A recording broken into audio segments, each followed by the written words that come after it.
Brother made my life hell, then got my wife pregnant. Now he wants my help after our parents disowned him and left me their $2 million inheritance. My younger brother, David, has always harbored a deep-seated resentment towards me. If you think it stemmed from jealousy, you'd be wrong. He was the favored child, not me. There was no reason for him to be envious. To give you some context, our mother always indulged David. He was the golden child of our family. She cooked his meals, did his laundry, and even asked me to help him with his schoolwork. I was expected to assist him simply because we were family, but I never received the same consideration. I accepted this, as I was quite independent. Perhaps it was partly my fault for always meeting his needs without expecting anything in return. He never helped me when I needed it, and only approached me when he wanted something. While I was a quiet, introverted kid who enjoyed studying and keeping to myself, he was loud and rough, just like our dad. I also tend to be straightforward and honest, never sugarcoating things. I believe my mother may have developed a negative perception of me because of my straightforwardness. This favoritism made David the family's darling, and I didn't mind it while we were growing up. However, problems began when he started bullying and mocking me for being different from him. He would tease me about my height and the fact that I wore glasses. He would sneak into my room, read my diary, and then complain to my mom about what I had written. When I yelled at him and complained to our parents about him invading my privacy, they would laugh it off, saying it wasn't a big deal. He did more awful things, like nearly breaking my glasses and putting nasty things in my food. He even once put little stones in my cereal, but luckily, I found them before they could damage my teeth. When I told my mom, she dismissed it, saying this is how brothers bond. Whenever we fought, David would zero in on my insecurities to insult me. We went to the same school, so he knew I was being bullied by a few kids. Instead of supporting me, he sided with the bullies, calling me names like ugly loser or hairy monkey, and encouraging them to physically harm me, saying I was just a big failure.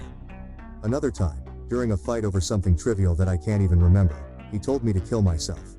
While I could easily brush off most insults, that one really hurt because I was struggling with my mental health at the time. I'm doing better now, but it was devastating to hear that my own brother wanted me dead. Since dad was often at work and mom didn't seem to care much, she even scolded me once, claiming it was my fault for irritating him. Things progressively worsened. During high school, there was a shocking incident when David attempted to set my hair on fire, and unbelievably, our mother defended him, claiming he was merely playing. Seriously, who behaves like that? Thankfully, my dad eventually sided with me and pointed out the gravity of the situation. He even threatened to call the police on David. This moment was a real eye-opener for my brother, as he had never faced any consequences for his actions before. He was genuinely stunned, and my dad made it clear that enough was enough and that David needed to start respecting his older brother. Later, Dad came into my room to talk.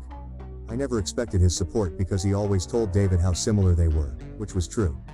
Dad admitted that he had waited for years, hoping David would mature, but he was slowly realizing that David was becoming a big bully.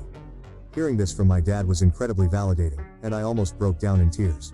I confessed everything David had done to me over the years and even mentioned the bullying at school. My dad was shocked at how much I had endured. The next day, he spoke to the principal to ensure the bullies were warned about severe consequences if they continued. Later that evening, Dad enrolled me in MMA at our local gym, telling me I needed to man up and stand up to bullies in my life.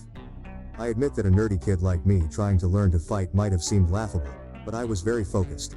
I managed my time well to balance my studies and daily workouts, and the MMA classes completely changed my life and physique.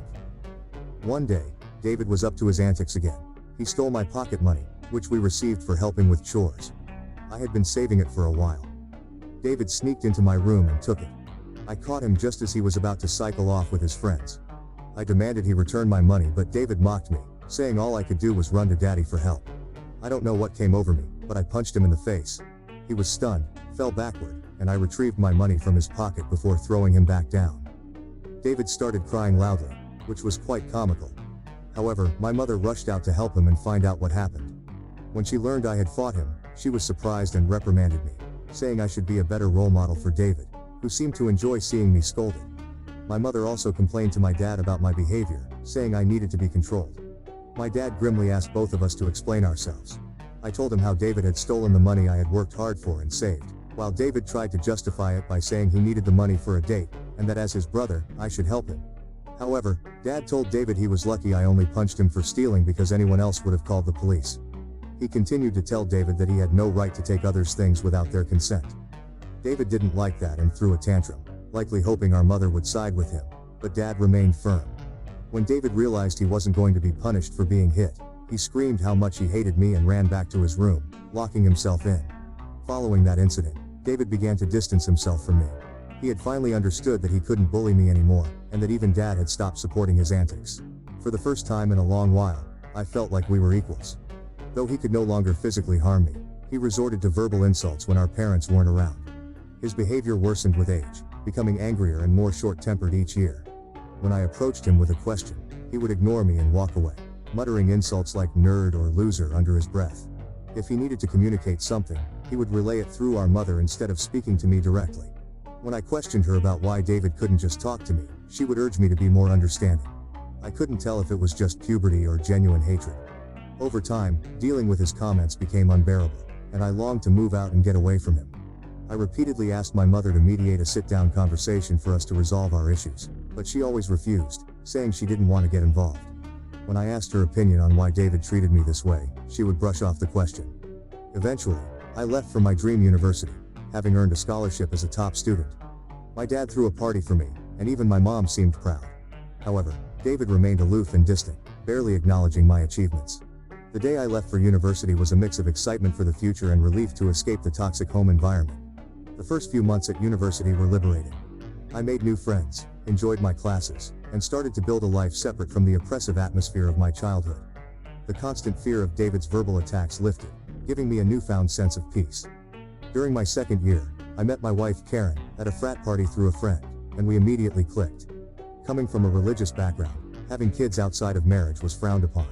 However, when we discovered she was pregnant in our final year, we decided to marry right after graduation. Our wedding was a small but joyful ceremony. Our parents were happy for us, and we enjoyed the celebration. At that moment, I believed Karen was the love of my life. I had always envisioned a monogamous relationship, one woman to come home to and share my life with. Despite other women showing interest over the years, I never pursued anything because I was genuinely content in my marriage. Karen was my dream girl, and I never wanted to hurt her. However, I later uncovered 2 incidents of infidelity in our marriage. One was an intermittent affair with her married co-worker that spanned several years, and the other was a brief fling with an ex-boyfriend during a visit to her family. Some might think I was naive, and looking back, I can't completely disagree. Each time we separated for a while, I chose to forgive my wife. I didn't want to raise our child in a broken home and believed we could overcome these obstacles. The affair with her co-worker happened when we were young, and I attributed it to youthful mistakes and poor judgment. For a period, things seemed to get better. Although I could never fully trust her again, I did my best to set aside my doubts, knowing that if I chose to forgive, I had to genuinely work toward a fresh start. It's been 4 years since her second betrayal, and I felt confident in my decision to give her another chance. Karen seemed to have changed, and we were genuinely happy, planning our family's future. However, 3 months ago, my world was shattered once more when she revealed that she had been having a long-term affair and suggested that our son might not be mine. Her words struck me like a ton of bricks. A mix of shock, betrayal, and disbelief overwhelmed me. I struggled to comprehend the enormity of her confession.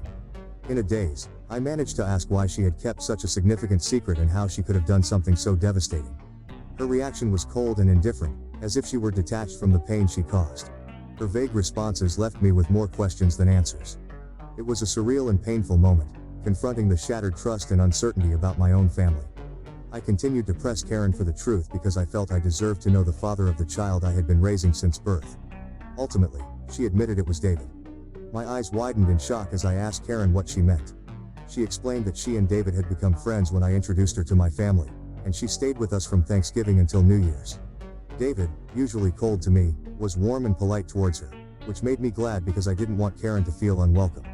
Karen wanted to be accepted into my family, so she spent significant time with my mom whenever possible. She noticed the rift between David and me and questioned me about it.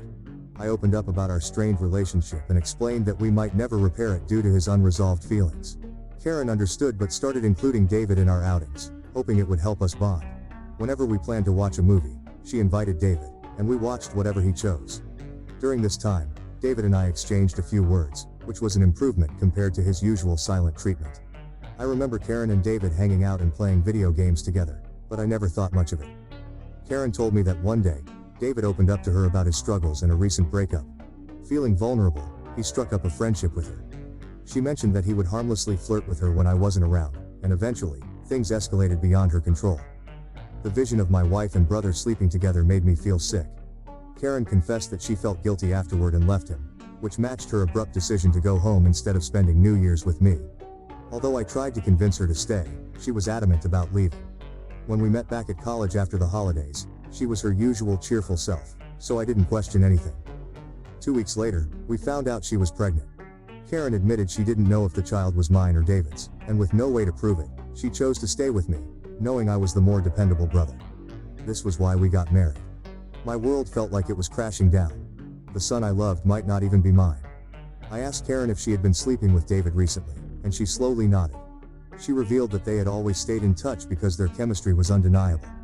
They would sneak off to hotels, lying to me about working overtime. She admitted that half of her business trips were actually romantic getaways with him. I asked why she married me if she wanted my brother, and Karen said she didn't want to be the one to break off the marriage. She saw me as a wonderful father to our son and decided to stay. In her words, she made a mistake and didn't know when to stop. I told Karen I was glad she told me the truth but that I was going to pack up and leave. She started crying, asking for forgiveness, and expected me to yell at her. Instead, I calmly packed my clothes. Karen insisted that if I loved her, I should fight for her and that mistakes happen in every marriage. When she realized I wasn't going to do anything, she changed tactics, saying our son would be affected by a divorce and that children shouldn't be raised in broken homes. I reminded her that I might not even be the father, which made her cry more and accuse me of being cruel. It seemed like she believed nothing could make me want to leave the marriage. Perhaps it was partly my fault for letting things slide in the past. While I did love her, it felt more like it stemmed from thinking we had a son together and had been together since college. Karen kept insisting it wasn't too late to fix things, but I struggled to believe her and had no patience left. Trust was a major issue, and her words felt hollow. Even if I forgave her, I could never forget she slept with my brother. I've always believed in forgiving mistakes because we're all flawed, but this was beyond acceptable limits. I left her crying on the doorstep and checked into a hotel. The next day, I went straight to my parents and revealed everything about my wife's affair with David, explaining how they had been secretly sleeping together for years. The shock on their faces was undeniable. True to her nature, my mother initially tried to defend David, insisting that her boy could never do such a thing to his own brother. Determined to expose the truth, I asked my parents to remain silent and let me call David in front of them. I instructed them to stay quiet so I could catch David off guard, making him believe it was a private conversation. When David answered the phone, I confronted him about the affair. At first he vehemently denied it, refusing to accept any responsibility. However, when I told him that Karen had admitted to everything, he started blaming her, calling her characterless. He claimed it wasn't his fault if women were attracted to him and that he was the better-looking brother. I told him firmly that I would expose him to everyone. When David mocked me, saying no one would believe me because he was the golden child, I scoffed at his arrogance and thanked him for confirming the truth, knowing our parents had heard everything. David went quiet and then spluttered, trying to explain himself and salvage his image. My mother, still in shock, demanded an explanation from David. He stuttered through a feeble attempt to justify his actions, blaming everyone else but himself and desperately trying to shift the blame onto Karen. I could see my mother, who had once been protective of her favored son, now felt a mix of disappointment and anger. In that charged moment, I felt a strange sense of vindication. For years, I had endured David's torment. Now, the truth was out, and the roles were reversed. It was David who stood exposed, his actions laid bare for everyone to see. As David's words faltered, my father, usually reserved in his expressions, couldn't contain his disappointment. He asked me to pass him the phone and began to speak to David. "David," my father began, his voice laden with disappointment. "What you've done isn't just a betrayal of your brother, but a betrayal of this family. You slept with your brother's wife and continued the affair even after they were married. Your actions have severe consequences and have irreversibly shattered the trust we had in you. I raised both of you to value family, loyalty, and decency. What you've shown today defies everything I've tried to teach you." He paused, letting the weight of his words sink into David's conscience. "Your disregard for your brother's feelings and the lack of respect for his marriage are unacceptable. You've not only hurt him but also torn apart the bonds that hold our family together. Your mother and I are partly to blame for what you've become, but we will no longer tolerate this behavior. From today, you're cut off from the college funds I set up for you. You'll have to figure out how to pay your university fees on your own. I will also stop funding your lifestyle. Do you think it makes you more of a man to sleep with married women? Let's see how you manage without my money." Throughout this, I maintained a composed demeanor. Although I initially wanted to scream at David, watching my dad punish him was the ultimate vindication. I had exposed his true nature, and it was clear he had underestimated the consequences. My mother, despite David's persistent protests, continued to justify him, but my father swiftly ended the call, shutting down David's attempts to explain away his actions. Afterward, my mom approached me and hugged me. It had been a long time since we shared such a moment, but in that embrace, there was an unspoken understanding and support amid the family turmoil. She apologized for not believing me all this time. My 14-year-old self could never have imagined this moment, being vindicated and embraced by my mother. Following this, my dad helped me find a good lawyer to divorce Karen. She and her lawyer tried to fight dirty, asking for alimony since I earned more than her. But her affair played heavily in my favor. We also conducted a paternity test, and it was confirmed that David was indeed the father of the child. The news was incredibly painful, even worse than discovering Karen's infidelity. I was furious that the son I had loved and raised wasn't mine. However, I decided to stay strong. Karen begged me to continue visiting my son, arguing he shouldn't be punished for the situation, but I couldn't bear to see him.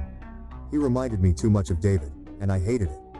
After my divorce was finalized, I felt a sense of freedom wash over me as I moved into my own bachelor pad. It felt surreal to live alone since I had married so young and never really had the chance to experience independence. However, my naturally independent nature allowed me to quickly adapt to my new lifestyle, and I thoroughly enjoyed it. 2 weeks ago, my dad called to tell me he was considering changing his will because he didn't want to leave anything to David. My dad is incredibly stubborn, and once he decided to cut David out of his life, he stuck to it. David tried reaching out to our parents and even showed up at their doorstep, begging for forgiveness, but they refused to let him in. Even my mother, who usually gave in to David's tantrums, seemed done with him, though it must have been hardest for her. David never texted me to apologize for what he had done, showing he didn't regret his actions. He was just upset about being cut off from our parents. Dad told me he planned to leave everything to me, ensuring David wouldn't contest it later. He would leave David only $1. My eyes widened in shock as my dad had worked hard his entire life. Including his assets, retirement fund, and life insurance, the total came to nearly $2 million. The only condition in his will was that if my dad passed away before my mom, she would continue living in their house, even though ownership would transfer to me. I didn't mind this, as I wanted to care for my mom in her final days. Somehow, David found out about this, and, unable to reach our parents, called me yesterday, trying to make amends. He explained how he was struggling with college and that after Karen discovered the paternity of the child, she had been pestering him for child support. He said he had no money and was looking for part-time jobs but couldn't find anything. He begged me to talk to our family to start fresh since he really needed my help. I laughed in his face and told him I was done with him. I reminded him that he should have thought about the consequences before sleeping with my wife and getting her pregnant. David argued that I was being unfair and that Karen was also to blame, to which I agreed. I reminded him that I had divorced her, making her his responsibility now. He shouldn't be calling me to complain about her or the child since these were the consequences of his own actions. David started to raise his voice, but I interrupted, reminding him that he was no longer the favored child in the family but the black sheep who had slept with his own brother's wife. At that moment, David began to cry, telling me how everyone, including our grandparents and relatives, had turned against him. While this was true, it was no longer my concern. I told him we were done and that he should never call me again since I no longer considered him my brother. Since then, I've replayed the conversation in my mind. Despite my hatred for my brother, I had never heard him cry, at least not since we were kids. I won't lie. It did hurt me a bit to see him so helpless. So, I guess I'm here to ask if I should talk to our parents about him or if I would be an asshole if I don't. Update 1. Hi everyone, many of you have been asking why I am no longer in contact with my son Henry, and some have even called me cruel. I need to explain that I am not comfortable raising another man's child.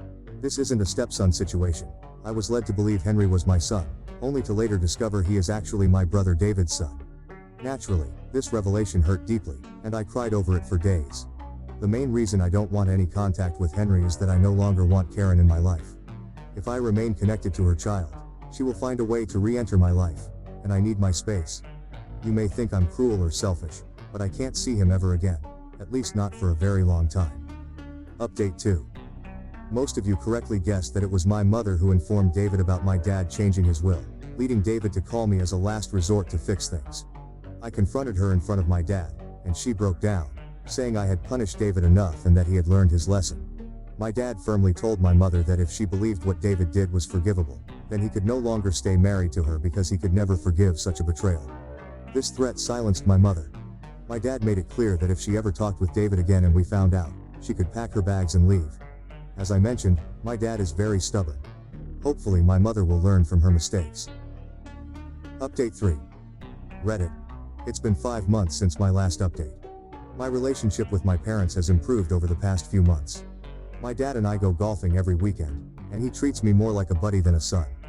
Although my mother misses David, she has stayed away from him. The last I heard about David was from my cousin, who said David had been asking everyone for money, and eventually had to drop out of college because he couldn't afford the fees. He and Karen are living together, and he has a part-time job as a mechanic. Apparently they are raising Henry together, which is a good thing, I guess. I never discuss David with my parents, and they don't bring him up either. For everyone asking, I am doing quite well. I was promoted at my job 2 months ago, so my salary has significantly improved. I haven't been dating anyone as I feel I still need time and space to heal. I've been going to therapy, so we'll see how that works out. Thank you for watching. If you haven't subscribed yet, please do so and hit the notification bell to stay updated with more shocking real-life stories happening around you.